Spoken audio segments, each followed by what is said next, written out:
Bienvenue à tous. Merci beaucoup d'être ici et merci de me rejoindre.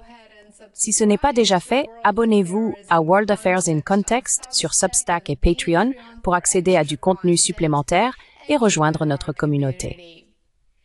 Le président américain Trump a annoncé cette semaine que son ami, le Premier ministre indien Modi, refuse d'acheter du pétrole russe.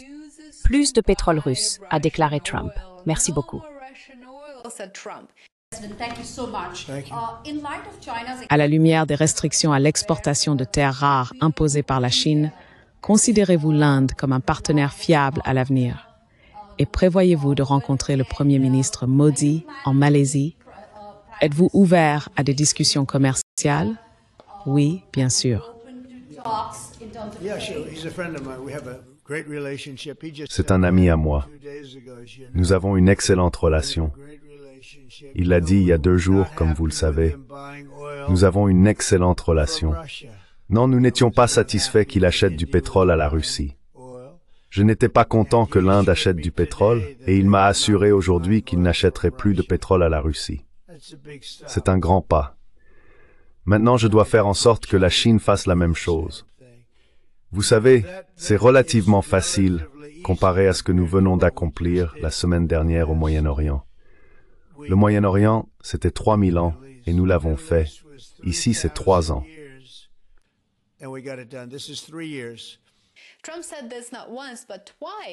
Trump a déclaré cela non pas une, mais 2 fois cette semaine, et l'annonce a clairement pris l'Inde au dépourvu.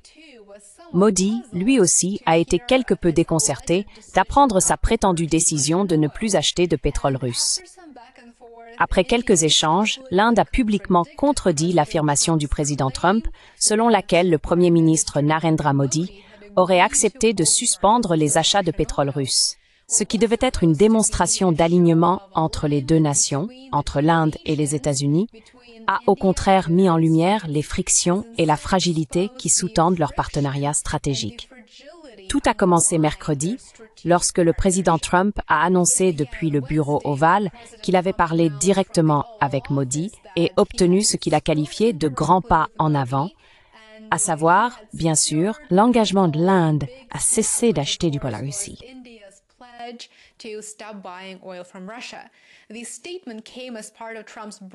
La déclaration s'inscrivait dans le cadre des efforts plus larges de Trump pour faire pression sur le président russe Vladimir Poutine en coupant les sources de revenus mondiales provenant des ventes de pétrole brut.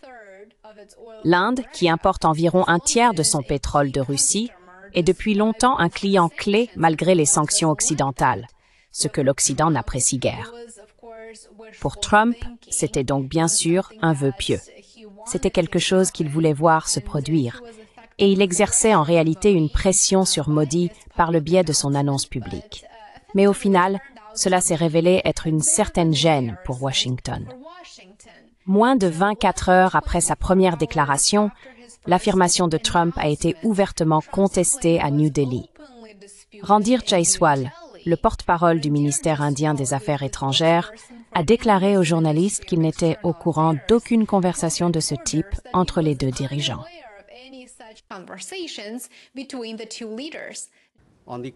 Sur la question de savoir s'il y a eu une conversation ou un appel téléphonique entre le Premier ministre Modi et le président Trump, Je n'en suis pas au courant.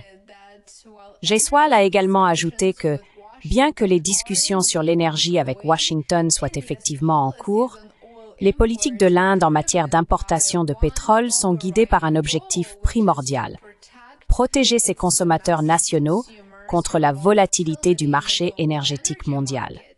Il a déclaré que l'Inde est un important importateur de pétrole et de gaz et que ses politiques d'importation sont entièrement déterminées par les intérêts du consommateur indien.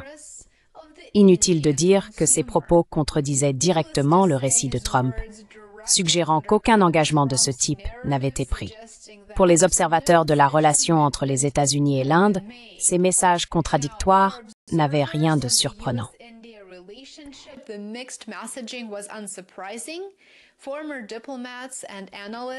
D'anciens diplomates et analystes ont déclaré que cela reflétait les priorités contradictoires des deux pays. Trump, qui est très désireux d'annoncer un succès en politique étrangère, comme nous le savons très bien, a tenté de présenter l'Inde comme un partenaire volontaire, en pratique un allié, dans sa campagne visant à isoler la Russie. Et malgré le fait que sa récente conversation téléphonique avec le président russe, Vladimir Poutine, se soit bien passée, aussi bien que possible, Trump reste sur cette voie. C'est un objectif à long terme. Modi, en revanche, a construit sa politique étrangère autour de ce que l'Inde appelle l'autonomie stratégique. Qu'est-ce que cela signifie?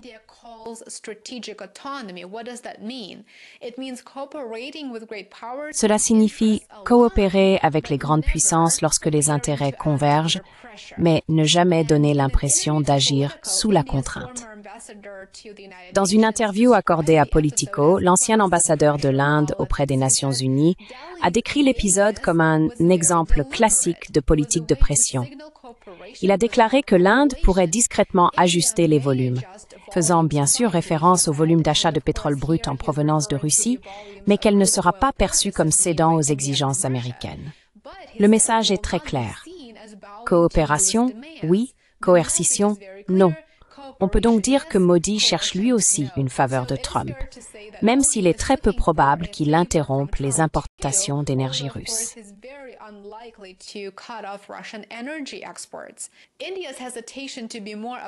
L'hésitation de l'Inde à se montrer plus franche avec Trump pourrait être liée non seulement au pétrole lui-même, mais aussi au commerce, en particulier à son espoir que Washington revienne sur un tarif de 25% que Trump a imposé plus tôt cette année. Ce tarif, suivi d'un autre prélèvement de 25% visant les achats indiens de pétrole russe, a tendu les relations entre les deux pays. Des responsables indiens se sont plaints en privé que les mesures punitives de Washington ciblent injustement l'Inde, alors que d'autres grands acheteurs de pétrole russe comme la Chine et la Turquie n'ont subi aucune conséquence comparable.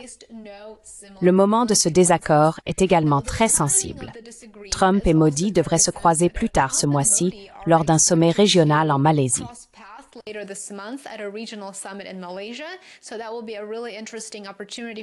Ce sera donc une occasion vraiment intéressante pour eux, soit de s'accorder sur une voie positive et significative à suivre, soit d'aggraver encore davantage cette relation. Pour Trump, faire des déclarations très médiatisées de victoire semble être son modus operandi. Cela s'est déjà produit à plusieurs reprises, et chaque fois, nous voyons des gouvernements et des responsables étrangers tenter de limiter les dégâts par la suite en minimisant ou en contestant les affirmations de Trump. L'Inde gère avec soin son équilibre entre les États-Unis et la Russie depuis des décennies. Et par conséquent, l'alignement public de Modi sur la campagne de pression de Trump serait politiquement très risqué pour lui sur le plan intérieur. La Russie reste l'un des plus gros fournisseurs de défense logistique incontestable.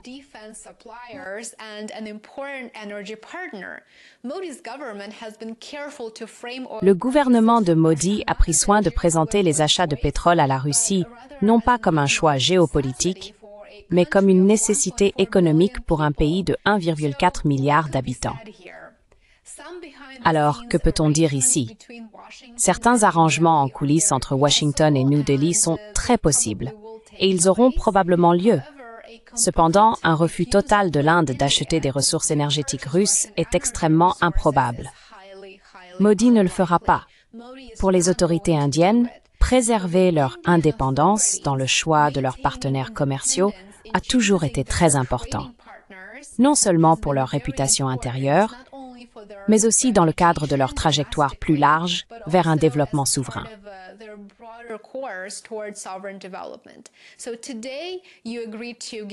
Donc aujourd'hui, vous acceptez d'abandonner le pétrole russe, je pense, et demain, les États-Unis pourraient vous proposer de servir de combattants par procuration dans une guerre contre la Chine.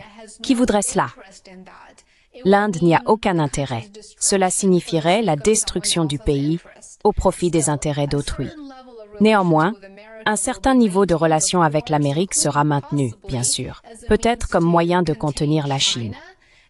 En même temps, le scénario optimal pour l'Inde comme pour la Chine serait de résoudre leurs différends frontaliers par une approche de compromis et de développer la coopération, des relations de bon voisinage. En somme, l'Inde et les États-Unis sont engagés dans un tir à la corde bien connu.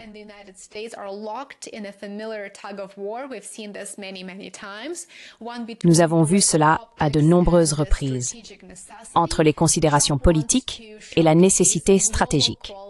Trump veut mettre en avant une coalition mondiale contre la Russie et montrer qu'il est capable d'y parvenir. Modi, de son côté, veut préserver l'image de l'Inde en tant que puissance indépendante. Aucun des deux ne peut se permettre une rupture publique, mais aucun ne veut donner l'impression de céder. L'Inde pourrait bien réduire discrètement sa dépendance au pétrole brut russe, bien sûr, mais elle le fera à ses propres conditions, non en réponse à des ultimatums américains. Trump, quant à lui, pourrait continuer à présenter tout mouvement de Delhi comme une victoire diplomatique. Il est donc très important de lire entre les lignes.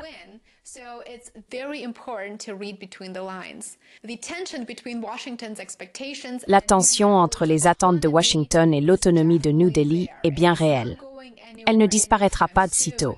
Reste à voir si cette tension mènera à des compromis dans un avenir proche ou à un affrontement plus visible dans les mois à venir. Que pensez-vous du rôle de l'Inde dans les jeux géopolitiques de Trump? Dites-le-moi dans les commentaires ci-dessous.